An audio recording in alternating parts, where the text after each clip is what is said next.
All right, welcome everyone to today's session where we're looking at the topic of building your SMSF investment strategy documents. So this is an area that we continue to get a lot of inquiry, a lot of orders in respect to not only, I guess, the establishment of investment strategies, but then what is required on an ongoing basis as well. So hence why we wanted to cover this topic again, just to keep you up to speed with what is happening and in particular what we're doing within the Smarter SMSF platform to assist you around the process of investment strategies. So you may be having identified this yourself within your practice, that there is a need to kind of pick this up. You've probably, or more likely, potentially got some feedback through auditors in respect to the minimum expectations around what they would like to see in compliance with SIS Regulation 4.09, which that has naturally stemmed from the ATO's guidance that we've seen published a couple of years ago. So what we're going to do is take you through, I guess, the various stages to this. So that state of play with investment strategies, the context of the regular review in particular. Now, many of you have gone through this stage of getting investment strategies in play. And then it's, well, what do we need to satisfy in the context, again, of SIS Reg 409 around the fact that we must regularly review the investment strategy. We'll touch on the obligations that we see within the regs, in particular, what the auditors are looking for and some of their observations, where these key lessons have actually come from. We'll then jump into a bit of a live demo around what is available within our platform and utilizing the integrations as well. And then just wrap up in respect to just a few issues, considerations, and how our subscriptions might be able to work to assist you in the preparation, update, and reviews of investment strategies as well. So we'll take the hour to really give you a up-to-date context in respect to this particular topic.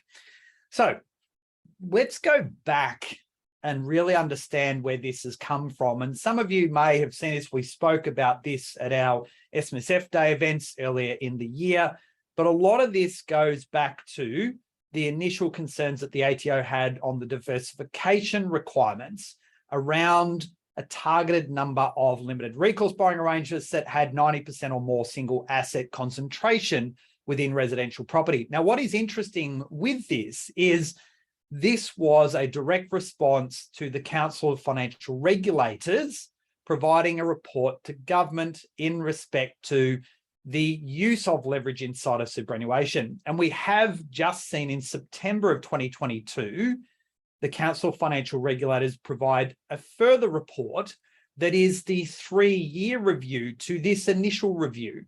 So whilst there has been no real inference by the tax office that they would be looking at this as an issue again, like when they wrote to the 17,700 trustees in that respect and the related auditors in what they should be looking for, we do see this report now having arisen again that may therefore look to see the ATO. They could, if they wanted to, now look to the information that they have obtained through the Council of Financial Regulators and undertake a similar scenario if they felt it was warranted. So we haven't seen anything that would support that to be the case. But again, they have that ammunition available there should they wish to do it. It might not be property, it might be within cryptocurrencies, for example, or other areas where they may see some emerging issues and just want to ensure that trustees are adequately managing those risks, in particular around single asset concentration. And it was from all of this that we then saw the ATO expand out its narrative on the requirements to satisfy SIS Regulation 4.09. So you can always go back to that updated guidance on their website, QC 23323320. And again, it talks about that expectation of what needs to be included, and in particular, the importance of giving effect to the whole of the fund circumstances in formulating the investment strategy of the fund. And it's only when you start to drill down into the information that you see in these statistical summaries, do you see the how much asset concentration in certain pockets of the industry actually plays out there. So 43% of funds have at least 80% or more in a single asset class. So that's not just property, that's in listed shares. We know SMSFs with that kind of ComSec mum and dad index around the BHPs, the Commonwealth Banks, the NABs, and so forth.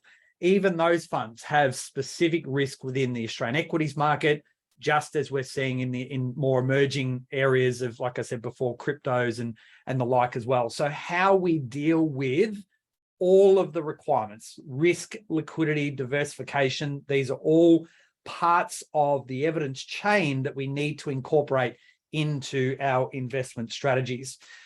So what is really important to remember now is again, we've kind of, over the last few years, we have seen a large number of firms in particular really reset the way in which investment strategies have been set up, and therefore now going forward, how we need to manage that review process. So what the ATO have made particularly clear here is that the expectation of an investment strategy is that it is not set and forget. And the minimum requirement here is that we have an imposed obligation on the trustee to regularly review the strategy to ensure that it meets the current and future needs of the fund's members, taking into account the personal circumstances of those. And the ATO here, when we think about this regular review, it is more than just contemplating whether we need to do it at least annually, because there will be additional circumstances that the ATO has published here that say we expect, or we would see it being prudent for the trustee to prompt a review of the strategy in a range of other matters.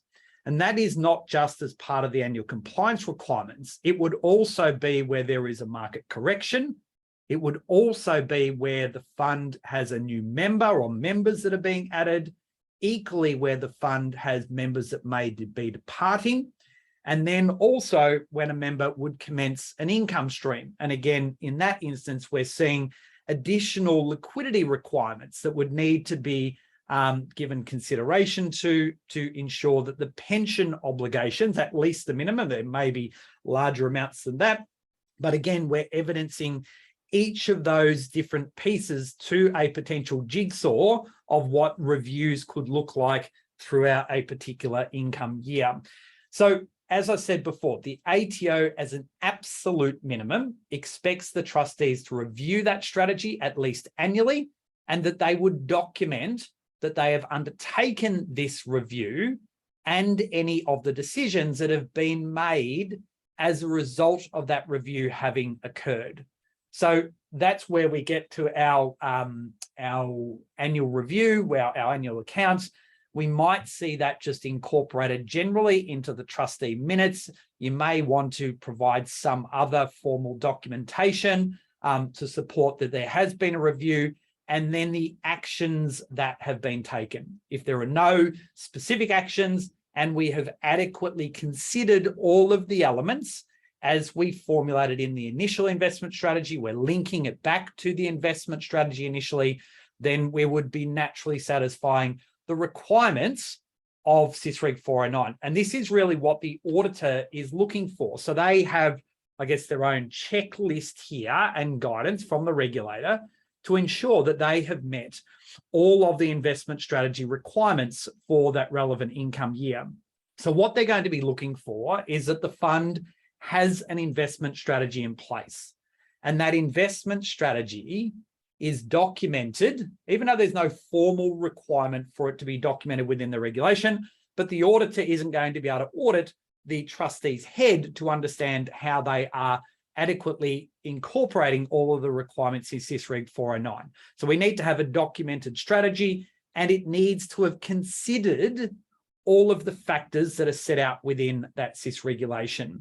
Now, the fund's investments then will be tested to ensure that they are falling in line with that strategy. So they are within the allowable ranges, or if ranges are not being utilized, that those material assets that would form part of that fund, in particular where we have a heavy asset concentration, ensure that they are listed, and therefore the auditor would be satisfied on that front. And that is what the ATO says is an acceptable way in doing so.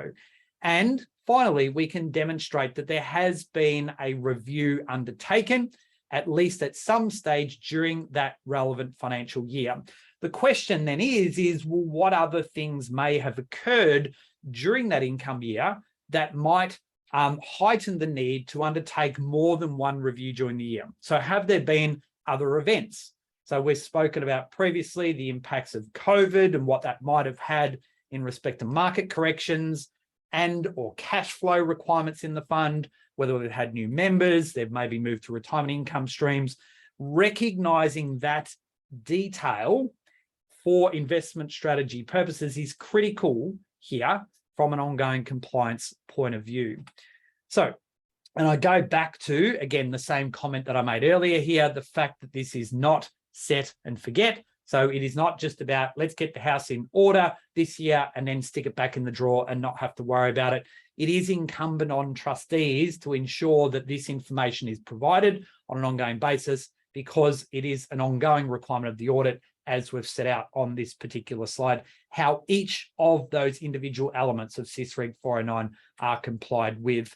So let's now jump over to having a look, I guess, what we're observing. And again, we shared some of this at our SMSF day earlier this year around where we are seeing a lot of the activity in the investment strategy space around documents on our platform in particular.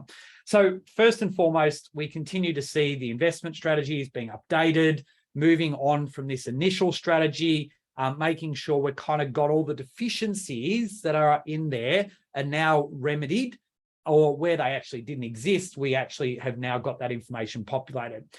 Where then we have asset concentration or single asset risk, we then want to ensure that we adequately cover off on this for the purposes of the audit. So again, we're going back to the way in which the ATO approached this issue with those LRBAs, the 17,700, that said, show us how you are managing the requirement of diversification when it is clear that the fund has a lack of diversification.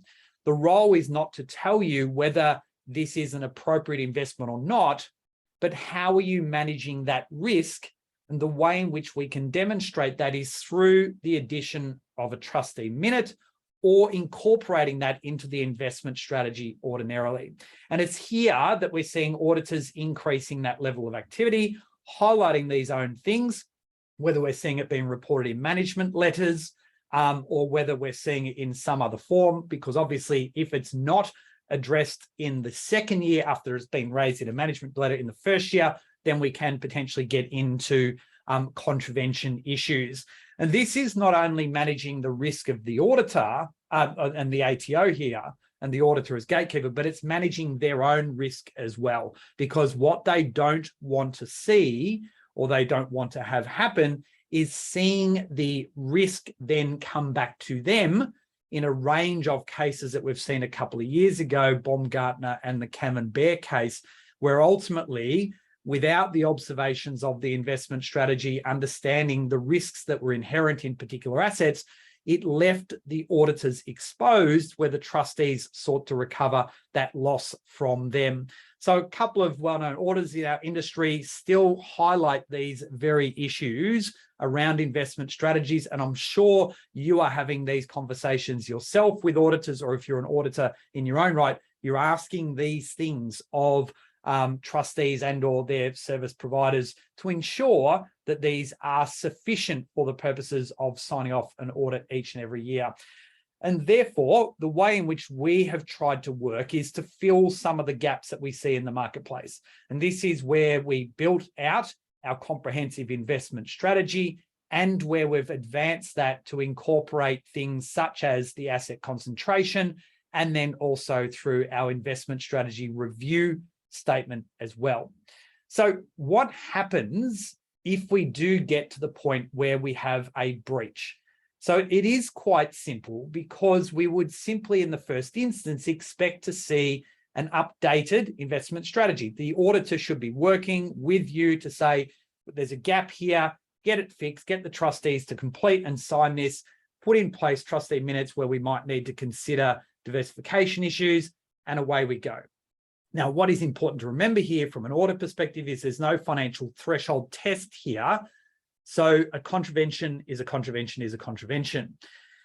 When and how we get to the contravention, though, is a different story, because the auditor here is only going to need to lodge an ACR notifying of the breach if it meets that criteria, which, as I touched on earlier, the criteria is going to be met if the auditor has identified the same breach from a previous income year. So again, highlighted through that management letter, and it's been repeated again. Okay, so where it remains unrectified, then therefore we will see that contravention get reported. So in most instances, you would hopefully find that this wouldn't be the case. We would work with the auditor to get this information up to date. And that's why we kind of still see this steady stream of documents come through our platform, because of the fact that we're seeing, I guess, adjustments and fix-ups because of the potential compliance gap here as well.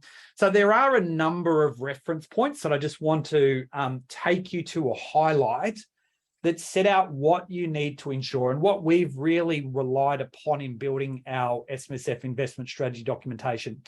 So one, quite clearly, funds deed, ensuring that it allows for not only the requirements of the investment strategy, it is a covenant within the SIS Act to prepare, formulate, manage, review the fund's investment strategy.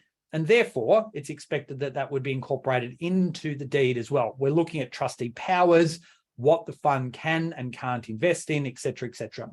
We've spoken a lot already, if we move over to the right at the top, that there is an ATO, an audit expectation now imposed on the industry, really raising the bar and setting a new standard in what is expected in producing SMSF investment strategy paperwork. And a lot of those lessons have really come out of APRA guidance. So I did a lot of work with the ATO back in 2018-19, when this was very much at the forefront of our industry. And a lot of the feedback that I provided to the ATO was really repurposing a lot of the guidance that is applicable through SPG 530, the prudential guidance that is relevant to registered super entity trustees, so trustees of APRA regulated funds. And in that regard, it was quite easy to be able to transpose those requirements into an SMSF context. And that's really where the ATO finalised its guidance in building, in essence, this different or sets of expectations under each of those requirements set out: risk, liquidity, diversification, et cetera, et cetera. So we're looking at the same set of requirements within Section 52, within SIS Reg 409. So it is quite easy to be able to transpose that information without the ATO having to start again. And if you are in the provision of advice to trustees, then quite clearly we have ASIC guidance that we would be referring to as well. And we've got Report 575 that speaks to the way in which advice is provided to trustees of SMSFs and how we can continue to improve on the experiences and the way that that advice is provided. And in particular, there was a heavy focus on property and the use of LRBAs in the provision of that advice and the expectations of what would be required as well. So let's now go over and have a look here and spend some time just helping to understand how and what you can do in terms of ordering documents on our Smarter SMSF platform. So got a number of tabs open here, but I'm going to kind of jump around to go through and do things. So the first thing here is we do have a number of documents that are available in respect to the investment strategy. So we have our investment strategy report ordinarily. So you'll be able to produce that investment strategy report. You'll be able to produce the trustee minute where it's relevant. And then we also have the ability through here to integrate with both Simple Fund 360 and Class. Now, for those of you that may be Supermate users, you will be pleased to know that over the next coming weeks, we are about to start that integration. So we will have all three integrations in the new calendar year, I should say. We hope to have that up and running, and with a number of our members that are already Supermate users, we'll be beta testing with them. If you would like to be a part of that, you can shoot us an email and we can have a look at potentially doing that as well. The same principles that apply here in respect to the investment strategy for Class or BGL users will obviously be replicated from a Supermate perspective as well. So we do have really three key documents that we have to be able to support you here: our standard investment strategy, our investment strategy single asset or asset concentration minute. So you may have other investment strategy documentation that you're using, so you may want to order that standalone, which you can do. It will generate as part of this pack here, and also in respect to the review statement. If you do acknowledge that there is asset concentration risk, this document here is simply standalone if you do have an investment strategy otherwise.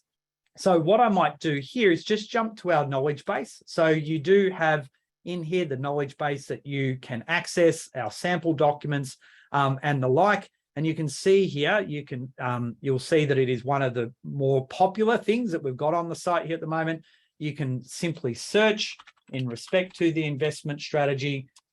You can also go and click on the platform and then go to sample documents there as well. And it will then come up under the sample documents, and you'll be able to find copies of those there as well. So I'm just going to go back to the investment strategy here. The other things, we do have a number of videos and webinars and stuff that we've run in the past that you can always go back to and look at as well. So when we look at the investment strategy document here, and I might come back to this in a bit more detail, but the sample here will give you not only the template that gets created, but that trustee minute and so forth that is being adopted as well. And again, in the single asset. So again, we could just put asset concentration, and you can see here the sample document, or we have videos that we might work through and explain this in more detail, or even screenshots and so forth of things. So you can always go and really understand what have we actually covered, and does it help me in ordering the documents that I need to get ordered for my client. So let's now go in to these particular documents and just show you around. Actually, what I might do first is if we click order now, there is quite clearly a number of things that need to be input around that fund, which naturally, if you have an integration with Class or BGL, you are going to be saving time by actually using that integration rather than having to manually fill that out. But we understand some people still obviously do that approach as well. So a few things here just to note as we populate. I won't go through all the key detail there. We are looking at it in the context of a new fund or an existing fund. If it's a new fund, that's fine. If it's an existing fund, we've still got some of the references back. We will be turning this off next year. We do recognize that some people are still behind in getting these things done. But we are also asking in respect to different funds here, regardless, that there is different questions. So is the fund, even though they might not be receiving a letter, are they investing in a single asset class? So a lot of the things that we've been speaking about already, if you answer yes, then it is going to produce some documentation, trustee minutes that support the type of investment that is in here. Okay, so the other thing that we'll be adding into here that we do have in the standalone minute is around the cryptocurrencies. So there will be some changes you'll see early in 2023 that will just update and reflect some of the different asset classes that are available. You can then see how we want to define how that report will be provided. So if we go into the investment strategy template here, again, we have the ability to either produce the asset ranges by percentage, by dollar amount, or by listing the different assets. So if I go down to that particular one there, you will see in here, we have that mix done by percentage range here. So again, based upon the response that you have in the form, it'll transpose the appropriate range or the appropriate table here on that answer that you choose in that particular outcome. So if it's a percentage, then you go from there. So it is a fairly standard process. If we look at the integration here, I've got the class one here. You can see once you're connected, you can then create that investment strategy document, and that investment strategy document will then allow you to choose the fund from that integration that you have connected, and then that information is naturally going to populate in. It'll be just my luck that I need to disconnect and reconnect. Yes, it is. And then similarly, I guess if we jump across to BGL whilst I go through and just reconnect to this, that same principle will apply in here. You will go in and you will connect to order the documents. And then once you are in here, you will then be able to equally type in investment strategy, and then you will be able to choose from the list of clients that you have in here, and then it will populate the information that it knows. So if I just go down to, if I type, where's one that I need to, that'll do. And I'll just reconnect this whilst that's happening. So same principles, it's just giving access, and then obviously the feed of data will come through. So here you can then see all of the information that is populated around the trustees, and then it's just filling out the questions that you need to be able to demonstrate the type of document that you want as well. So just a little tip here. I'll just delete that address for the obvious reasons, but if you if it fills out as a particular way, just hit space at the end, click the address so it validates, which means that as you go down in different areas, you then have it appear from that drop menu. So in this instance, we're just choosing the relevant dates and so forth. So we've got all of the fields now done in respect to this particular order for a new fund. We'll simply hit next, and then it will allow us to review and then submit that order. So a couple of quick points here to note is naturally I'm using this in an administration level, so there is no price here. If you are a member, the same principles will apply. So if you have a create document subscription package, it will bypass the order here and simply reduce that order off your existing counter that applies for that 12-month subscription period. If you are ordering on a pay-as-you-go basis, then the price will appear here, as will a credit card payment that you will then pay. And once that has occurred, you will then simply hit order now. So the same principles apply inside the Smarter SMSF platform as well. So what you will do, again, using that integration, connect, order the documents. You can see here, it's now got the thank you. It is then moving across to the completed orders area, and then there will be a series of emails that will come and confirm to you that that order has been processed. So if I just jump across to my email, we should see some confirmations. So we've got our SMSF confirmation here of that order, and then we will see that order, once it has been generated, also link to you. So you can simply hit refresh as you go along, and once that order is done, it will come and sit here as a completed order for you to be able to download at any point in time as well. So again, you can see here, I'll just pick my fund. Again, we just simply select our fund, and then we can go through and do the full importation of the information, the trustees and so forth, addresses and the like. And then it will allow us to go through and apply that same approach as we just did with this order as well. So again, you'll see once that import's completed, all of the documentation in here has been then done and allow you to move forward. So same things there, fairly straightforward in that approach. And as I touched on before, you can do that not only in respect to the simple fund and class integrations in here, but you can do it across the asset concentration minute. You can also do it with our investment strategy review statement. And the review statement is something that we built off the back of the fact that we see more and more people wanting to document that change in respect to the review. So what we've done in a similar vein to the way in which the investment strategy document has been produced is we have connected the investment strategy to the actual investment strategy review statement. So you can see here, we have a previous report prepared at that date. So we're connecting it back and we're talking about the review process. So what is the reason as to why this review is occurring? And the reason why we are putting this together is because we can demonstrate that we are then considering each of the different requirements. So we're looking at statement of risk. We're considering diversification. Now, it may be that there is no change, and we will acknowledge that, but it shows that we have considered that topic and that there is no change that is required as a result of it. Now, if there was, well, then there is some further information there. We may want to be changing the asset allocation. We've had some requests about maybe looking to populate this through the API, so we will be looking to do that as well.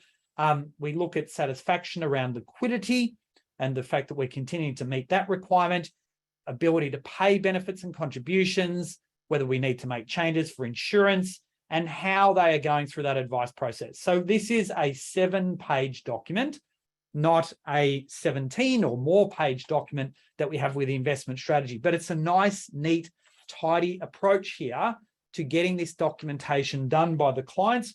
We've done this in a very deliberate way, all of these investment strategy documents, because it allows the client to choose the thing that is most relevant to them. Otherwise, they will complete that information there.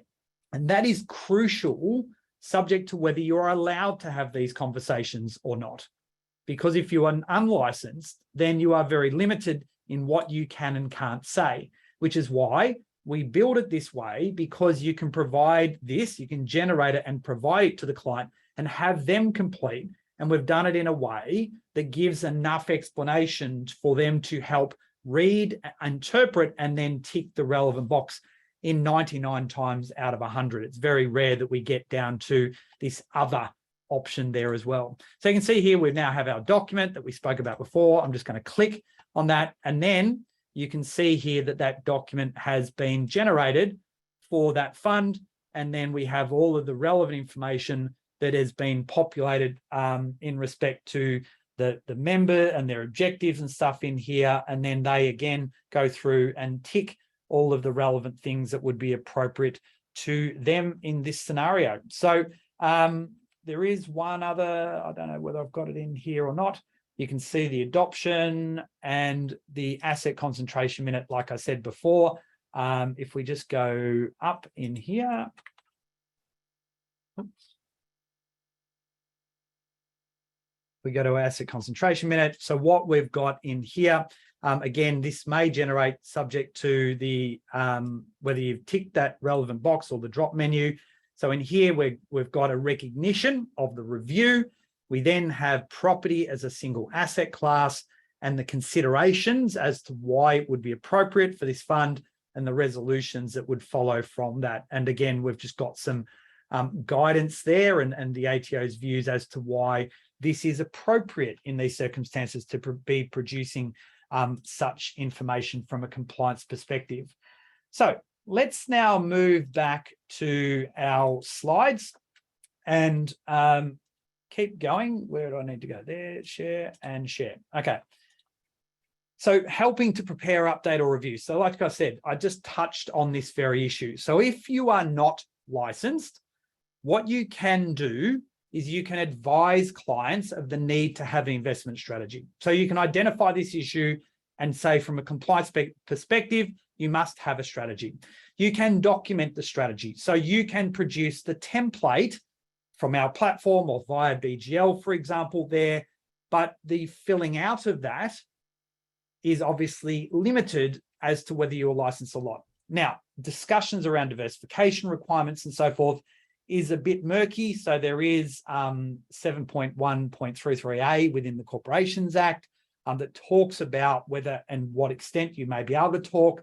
But ultimately, what you want to focus on is facts. Okay, so facts are your friend, because if you focus there, then you won't get in trouble. So it's about really ensuring that you can provide that information and ensure that your client complies with that specific obligation.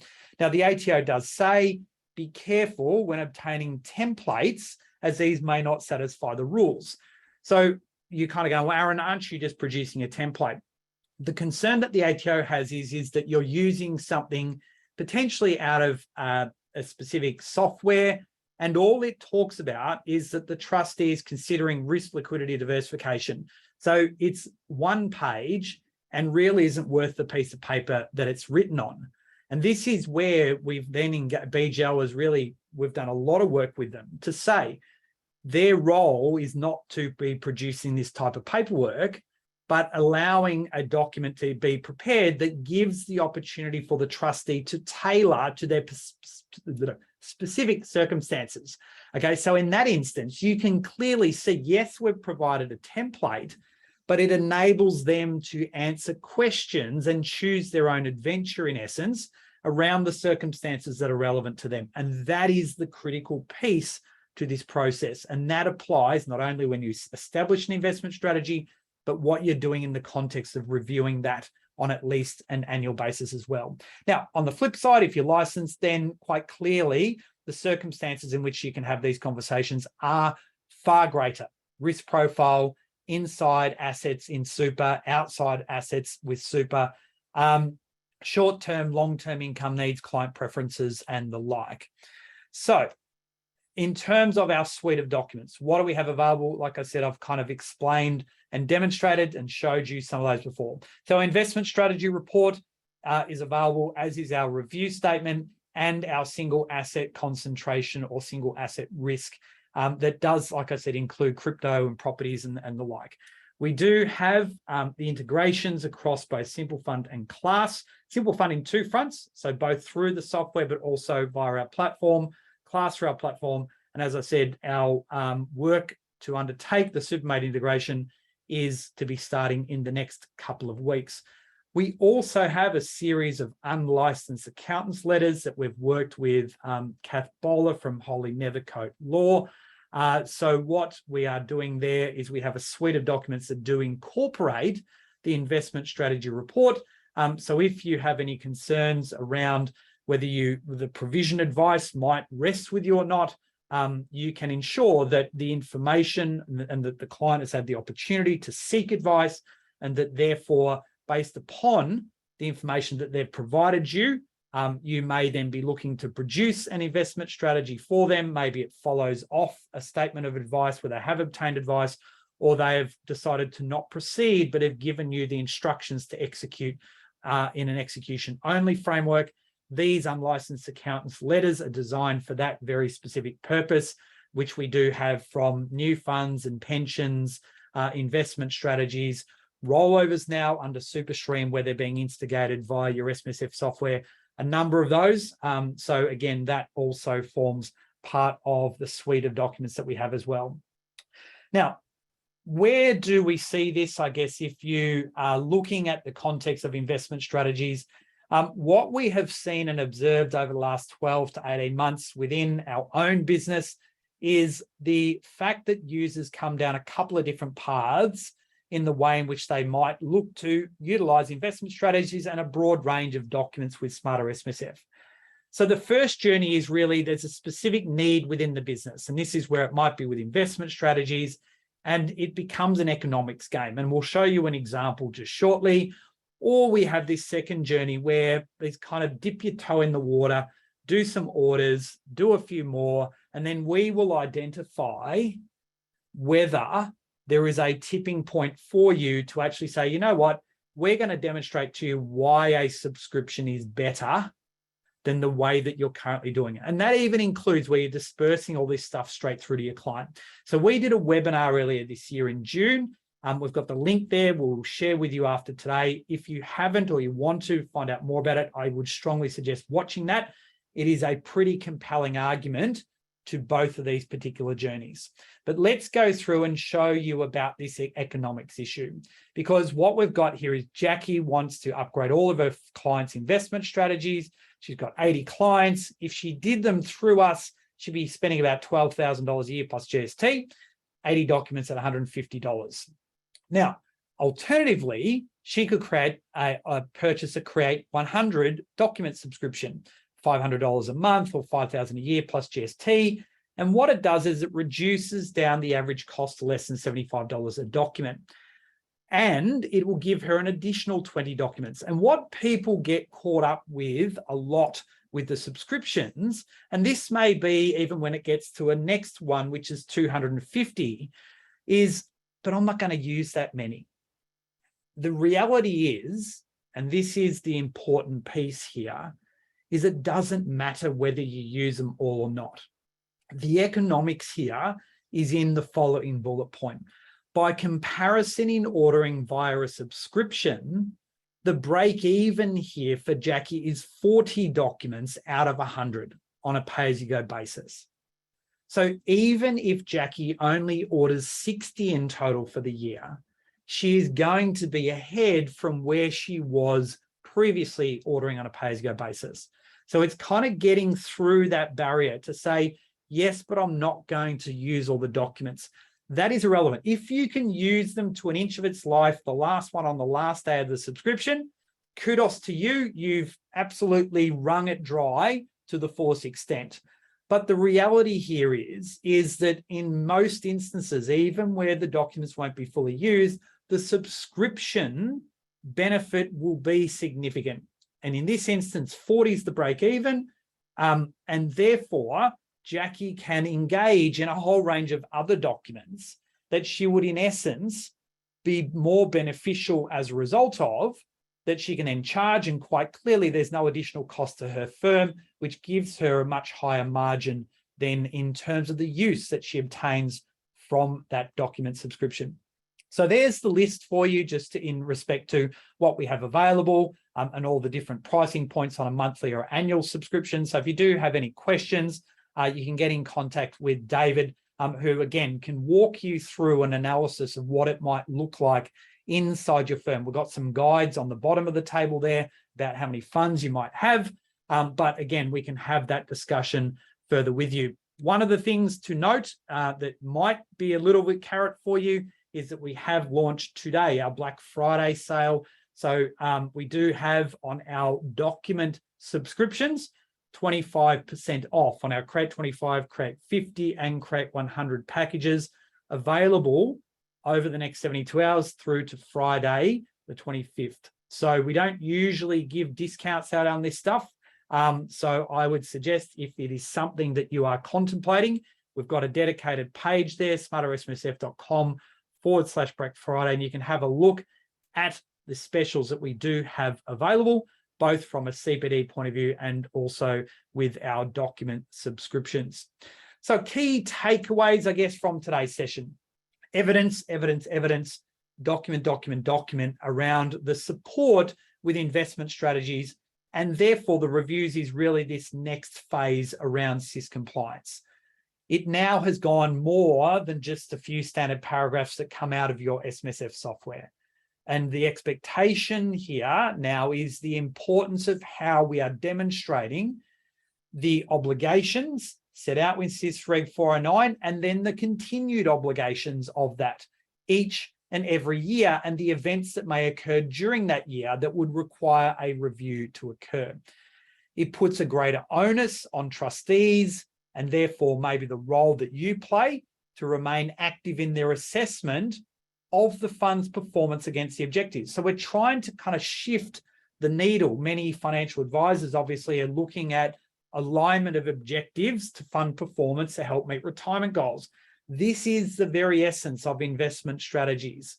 And therefore, we can all play some sort of role in that process to ensure that trustees are investing for the right reasons that allow them to measure and monitor where they want to get to for retirement. And our focus and one of our values in Smarter SMSF is being adaptable and nimble. So what we will continue to do is build solutions out that move with the regulations, that move with the legislation. But most importantly, it's not only that specialization that we have, but it's the leverage that we can get on the technology as well that enables you to save time, to save money, and most importantly, focus on what you do best with your clients as well. So that is it. If there are any questions that people may have, I'm happy to have a conversation about those now. We do have 2 final sessions for the year. We do have an update around our CPD solutions, including some updates that we've put through in our SMSF Foundations course on the 29th of November, and our final quarterly technical update for the year, the changing face of SMSF. So thank you to everyone who has joined us today. Like I said, if there are any final questions, please feel free to ask now. I'm happy to hang around for a few minutes. Otherwise, have a great rest of the day and week, and I look forward to you catching up at one of our events in the not too distant future. Take care and bye for now.